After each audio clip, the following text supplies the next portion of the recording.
একজন আরেকজনকে সহযোগিতা এইসব জিনিসটা আমাদের মধ্যে থাকতে হবে।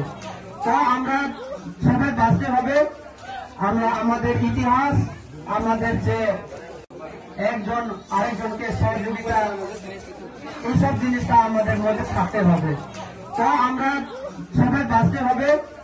আমরা আমাদের ইতিহাস, আমাদের যে